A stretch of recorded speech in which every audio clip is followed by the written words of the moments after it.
Right, Barry Geraghty, you know this horse better than all of the rest of us. What can we realistically expect from Constitution Hill? Which one would I pin my colours to if I was riding one? I suppose the one that we don't know as much about as the rest of them. As we record, I rang my mum and dad just before we sat down, and Mary, not a woman of many words, she said, "We're on." So we're on. Hi there, welcome to Inside Track, brought to you by William Hill, where we're going to be previewing some sensational action over the Christmas period. No better time of year to do this. We can feast not only on the turkey and all the trimmings, but also on some of the best racing that the sport has to offer either side of the Irish Sea. My name's Nick Luck. I'm joined by fellow William Hill ambassadors Sir AP McCoy, Barry Geraghty, multiple champion jockeys, and of course Jane Mangan, who may well have a vested interest in our feature race over the Christmas period. We've got an offer for you as well, which we need to tell you about. It's the William Hill Top Price Guarantee, and that's for the first ITV race of each day through the festive period. And they're pretty much on air just about every day between Boxing Day and New Year. And what's more, William Hill have offered more top prices on horse racing than any other major bookie for the last 6 months, as confirmed by Odds Checker. Now the housekeeping's out of the way. We're going to start our festive preview at Kempton itself. The King George takes place at 2:30 Boxing Day or St Stephen's Day if you're in Ireland, and it could be a terrific Anglo-Irish French mashup because we've got 3 French horses in the field. We've got horses coming over from Ireland who've been supplemented, including Spillane Tower, Corbett's Cross, and Grey Dawning heading a really solid home team. So, who's going to take first stab at the King George? Sir AP McCoy. They're not all here because some are at the Savills in Ireland, but it doesn't make it any less interesting a race. No, Nick, the King George is obviously one of the highlights of the jump season, and it actually really looks like it could be this year as well. You could make a case for a lot of them. Grey Dawning, I thought, ran a huge race ahead up, really soft, tiring ground. Looked like he was going to go and win, and just made a little bit of a mistake at the last and got ran out of it by Royal Pagaille. Grey Dawning's definitely a very classy horse. Bam Bridge is a horse that obviously won good races over 2 mile, won the championship and bunches out over 2 mile. Looks like he's crying out for a trip. He'll, I think the ground is really going to suit him. The French horse, Ale France, obviously was very impressive with Kauto last year, but has obviously plenty of issues. And it looks like, Spillane Tower, really good reappearance behind Fact to File. Who knows what he could be? Which one would I pin my colours to if I was riding one? I suppose the one that we don't know as much about as the rest of them, maybe Spillane Tower. He may be the one. I think him and Grey Dawning are the 2 potential horses that could turn up into Gold Cup horses.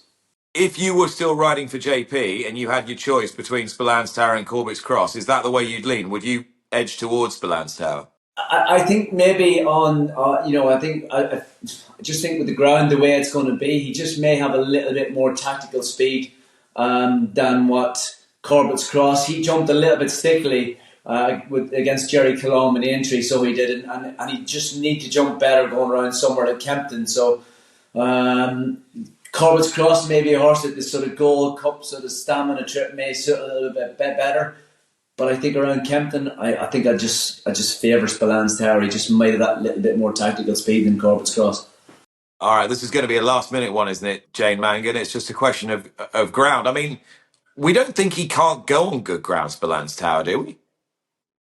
No, number one, it's really nice to hear the 20-time champion jockey say that's what his thoughts are on the horse. And I don't think for a minute that he won't go on good or good to soft. People maybe have misinterpreted what my dad said. He's more concerned about the safety aspect of it rather than him actually handling it. He's never ran on it, so we can't say definitively how he will handle it, but he's not a slow horse, as Sir Anthony has just said. And, Nick, we're on a record here with 2 multiple champion jockeys who both won the King George on Gold Cup horses. Sir Anthony on Best Mate, Barry on Kicking King. And I think this year, that's the calibre of horse it's going to require to win it. It is almost more international flavour than a King George run in the middle of the summer at Ascot. It's got more depth than a King George, I think, that we've seen for maybe the past 5 or 6 or 7 years. And we're just really pleased to be a part of the problem. So as we record, I rang my mum and dad just before we sat down, And Mary, like, not a woman of many words, she said, "We're on."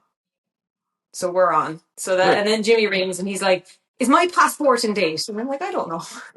You don't. So He doesn't it's a need very, he doesn't need a passport to come to England. I know, but it's funny, you know, we're obviously all very professional and the people listening to this want to know the winner of the King George. But in the background, you know, you mentioned Holyhead is closed and all of these different factors, but we're now gone into logistical mode. And if there's a turkey with a bit of cranberry sauce on the plate on the 25th, I'd say we'll be lucky. All right. Barry Geraghty, Jane mentioned that you had won the King George on a Gold Cup, or so you did on Kicking King. Now, what he had was loads of speed, because you can't be slow and win a King George on decent ground, especially in a big field. There's got to be a danger that one or two of the horses that are really slick, quick, fast, rhythmical, just get away from some of the real sluggers. Who's that going to? Yeah, Who's in whose favour is that going to be? well, that's it. Like, you need a 2.5 mile horse, a horse who got the speed for 2.5 and who stays well. And Speran's Tower proved that, obviously, in the John Durkan. And that John Durkan form could have a big bearing on a lot of races over Christmas. So Speran's Tower definitely comes into the equation. Grey Dawning is a horse I would have a question mark about at the very, very top level. His form, Genie's Destiny, he's beaten Bela at Tomp. I'm just not fully convinced on him. I do think he's a good horse, but I think this is a better race than we've seen. So I think we need a better horse than that to win it. Banbridge stepping up and trip, I think, definitely suits him. He was running a brilliant race in Cork. Dino's Blue was beaten 10 lengths by an Orgamine. He was given £10 to an Orgamine, and he was coming with a challenge. I'm not saying he would have beaten him, but he was very competitive. That was a big run over a sharp 2-miler in Cork. So he's going to be better up and trip. He was good over 2.5 the last season in the Silvinacle Conti. I do like him. Alete France, he was 4 seconds quicker in the Kauto start than last season's King George. That's brilliant. If he can return to that level of form, that is the standout race. Like, so, but can you bet on that? Can you guarantee that? I'm not so sure. He's after bombing out 2 of his last 3 runs. So for me, for a horse who's got course form and consistent, Banbridge would be the one for me. With Speran's Tower would be the next I'd be keeping an eye on. So Ireland 1-2 potentially. Banbridge, Speran's Tower. AP, are you confident enough, given what James just said, to nail your colours to Speran's Tower? He might even be better on nice ground, Nick. Sometimes you got to think like that. Yeah, I think potentially he would be the one. As I said, Barry's ready to point out, Banbridge has a lot of tactical speed and he's a quick horse and he liked the ground, all that, and he handled it well. I just think Speran's Tower might be the one that could end up being a Gold Cup horse, and I'd probably just go with him for that reason. I just want to add as well, Nick, that after the John Durkan, obviously going into the John Durkan, nobody could have forecast what last year's novices would do, even if you were confident in them. There was much cited afterwards how much Facta File would improve. But when you think about it, like realistically, Facta File is going around the gallop every day with Grade 1 horses. I'd like to think that Speran's Tower has a bit more, a lot more to come than what we saw at Punchestown. Mm-hmm. Well, on that basis, he has to be a significant player. For my part, I think the horse everyone's forgotten about is L'Homme Presse. He's won first time out the last 4 seasons. There aren't many horses in here who can genuinely post figures in the 170s. He can, and he has. In Venetia, I trust. Yeah? And that's the end of this call. In Venetia, I trust. But so a couple of votes for Speran's Tower, a Banbridge, and a L'Homme Presse. That's our idea of the King George. But frankly, you could go one of about 10 ways, and nobody's going to crab you for it. It's a cracking race. France, Ireland, England, all coming together, and it takes place at 2:30 on the 26th of December, Boxing Day or St. Stephen's Day. Well, the King George might be a fantastic race. Indeed, it will be a fantastic race because it's well stocked, loads of runners, lots of international interest. But everybody knows that there's one box office horse that is going to draw people through the gate, put numbers on at Kempton potentially on the 26th, and that's Constitution Hill when he lines up in the Christmas Hurdle, which takes place at 1:55. And all things being equal, he's going to try and give £7 to Lossiemouth. He was so good in the Mayor's Hurdle last year and the Triumph Hurdle the year before. And of course, he comes off an absence of a whole year. Right, Barry Geraghty, you know this horse better than all of the rest of us. What can we realistically expect from Constitution Hill now? And how tough a test is this for him relative to what he's faced in the past? Well, I think Lossiemouth presents the toughest test he will have faced to date. She is a high class mare. And she is, for me, she is the one that he has to beat, be it at Christmas or on the Champion Hurdle. She is the one who's stepping up to it. I'd fear her more than State Man. But what do I expect? I'd expect to see the Constitution Hill we saw last season. He obviously he's had issues from since last Christmas, more than one. But he had a nerve issue in Newbury, on the back of Newbury, where he disappointed. But Nicky's horses getting on grass is so important. That's when they get to their peak level of fitness, peak form. You hear what they talk about Willie Mullins, his gallop needs rain. Well, just like Willie's gallop needs rain, Nicky's need to get on grass. So the vibes have been very good on his recent work. They're very, very sweet on him. I believe he's well. He's schooled really well. Everything has gone perfectly for him. So I would expect to see something similar like we saw last season in the Christmas Hurdle, with Lossiemouth obviously presenting another challenge. So how that unfolds, we'll have to wait and see. Obviously, I'll be very much in the Constitution Hill camp, but what I would have the utmost respect for her, I suppose Burdett Road in there guarantees a level of pace. So there is going to be no hiding place. There's going to be, if you need to be fit, you need to be well. But I'm very much obviously in the Constitution Hill camp. All right, AP, I'm gonna put you in the shoes of Nico de Boinville on Constitution Hill, running for the first time in a year on a sharp track which favours speed. When he's had to, he's just improvised and gone, right, thanks very much, I'll make the running. You're not going to get to me because you won't be good enough. How's he going to attack this, do you think? I think, as Barry said, Burdett Road will probably take them along, and I think he'll probably keep it simple on him, Nick. You have to ride him as you find him. It doesn't matter what the opposition is. You ride him the way you always ride him. I can see why Willie is running Lossiemouth, because he's going to get his answers as to whether she's a Champion Hurdle mare or whether she's going to go back to the Mare's Hurdle. So it's a no-brainer for him. If Constitution Hill puts her in her place, then she'll be going for the Mare's Hurdle. There's no doubt about that.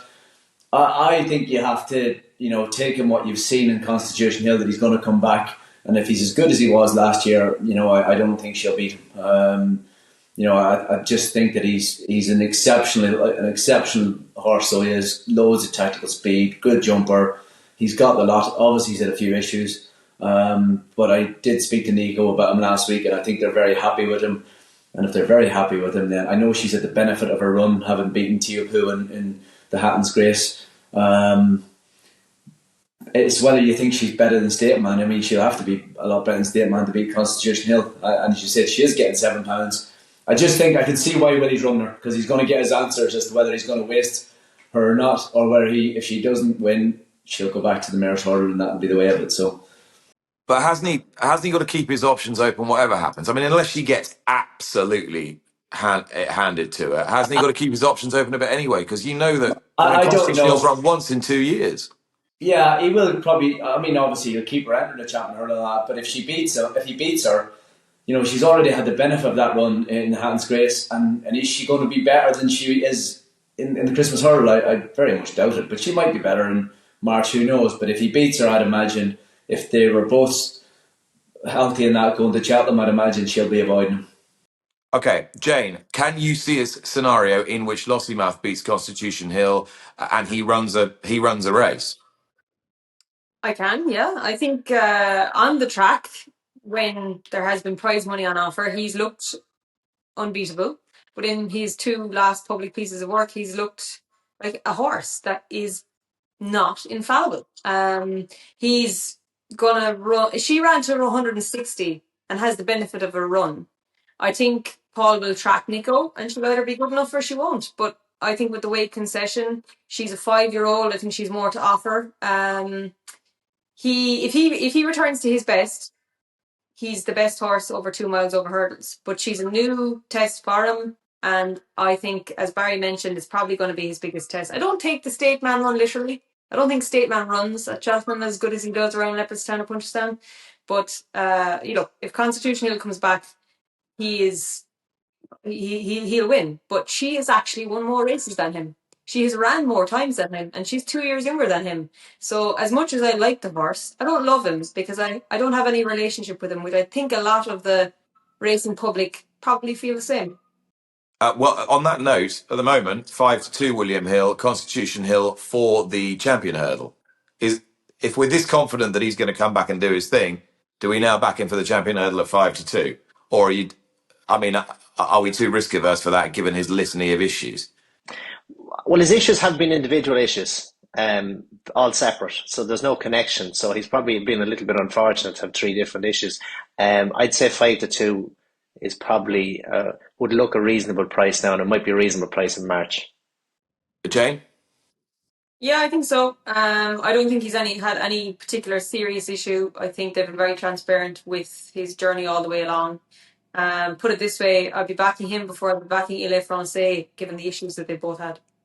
And on that note, that's where we will leave it. The Christmas Hurdle takes place at 1:55 at Kempton, December the 26th.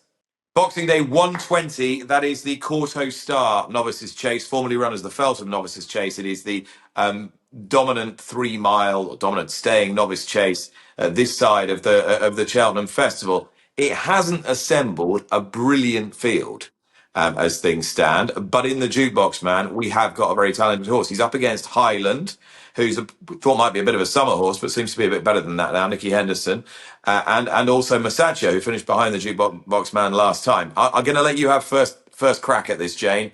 Now, this is a bit of a phony war because none of the good Irish staying novices are here. But, how good could the Jukebox Man be? Very. Is he going to be better than Dancing City or any of the big stayers from over here? We don't know yet, but he won't have to be to win this. I see this as a one-horse affair. It's not going to be a big field. I know I was in Cheltenham when Highland won. I think he's a nice horse. I just don't think he has grade one class. White Rhino is a good horse. He's very good at Haydock, but I really loved what the Jukebox Man did at Newbury. And it's not a fluke. We know it's not a fluke. He's rated 150 over hurdles. If you look at the hurdle ratings of some of these horses, we're talking about 120s, 130s. And I'd say this horse has actually improved for chasing. So Ben Pauling is a really strong hand in the novice chase division this year with handstands as well. But he doesn't have a better horse in training than this guy.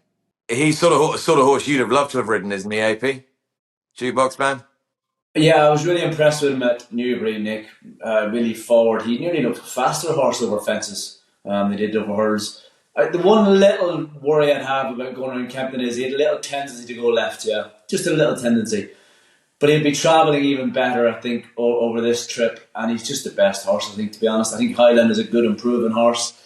There's no doubt that he'll love the nice ground that it looks like it's going to be in Kempton. Highland will, but I just think the Jukebox Man is just a better horse. I think he's going to be a better chaser. He was a pretty good hurdler, obviously been second at Cheltenham and Aintree. So I think as Jane said, I think it'll be straight enough forward for him. Barry, do you agree? Is it going to be the Jukebox Man all over? Yeah, I think so. He was probably the unluckiest horse at Cheltenham last season, but for a slow jump at the last, he would have won the Albert Bartlett. But the pace he showed when he won in Newbury, how he jumps, I think he's tailor-made for Kempton, albeit he might slightly prefer to go the other direction, but a fast track and fences coming at him quick, I think is going to be right on his street. So, no, I think he'd be very hard to beat. And Highland, albeit he's done well this season, I wouldn't think his form is strong enough. Clean sweep for the Jukebox Man. For my part, if Masaccio was a decent enough price, I'd be quite tempted just to have a tiny little interest in him on the basis that if the Jukebox Man's tendency to jump left started to compromise him and got worse as the race went on and he wasn't able to run to his rating or run to his true ability level, I think Alan Kingshorse is the one who would take advantage. And the yard is in really good form. But the Jukebox Man is clearly the huge talent in the 120 on Boxing Day, the Kauto Star Novice Chase. 105 Boxing Day. It's a race that moved a couple of years ago from Sandown when it was the Tolworth, moved to Boxing Day, moved to Aintree, and it's now the William Hill Formby Novices Hurdle. It's 100 grand grade one, and it's looking a pretty good race this year as well. Looks like Dan Skelton will run Country Mile in the race. Had a number of horses entered at the 5-day stage. Road less travelled for John Joe and AJ O'Neill. Beat that horse at Haydock. And then, of course, Potter's Charm, who's the clear top rated of these on the basis of his runaway win beating Valgrand, who hasn't done much for the form since, at Cheltenham. So how do you dive into this, Barry Geraghty? Where do you start? Yeah, it looks a really competitive race. I can't imagine they're all going to turn up, but at entry stage it looks very strong. Country Mile was impressive. At Cheltenham, Potter's Charm has done really well, but I'd slightly question his form with Valgrand disappointing as much as he did on the day would be the only concern I'd have. John Joe's horse, he was impressive. He's definitely one to consider too.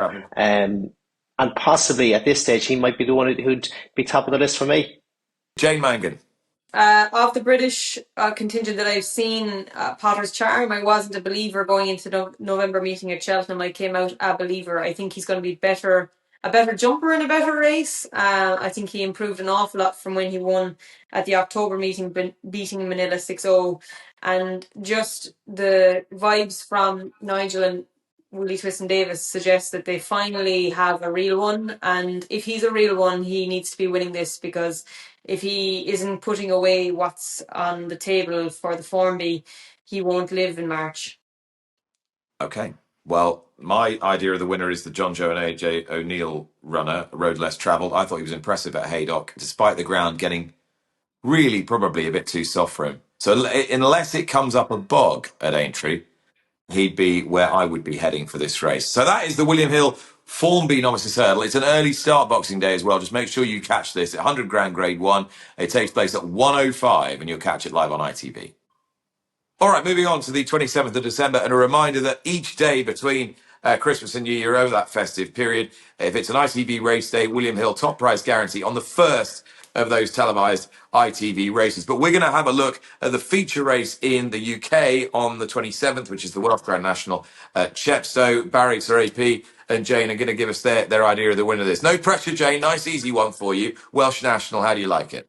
I like, funnily enough, you'll be surprised, an Irish contender, if he travels, Stud Zucchini.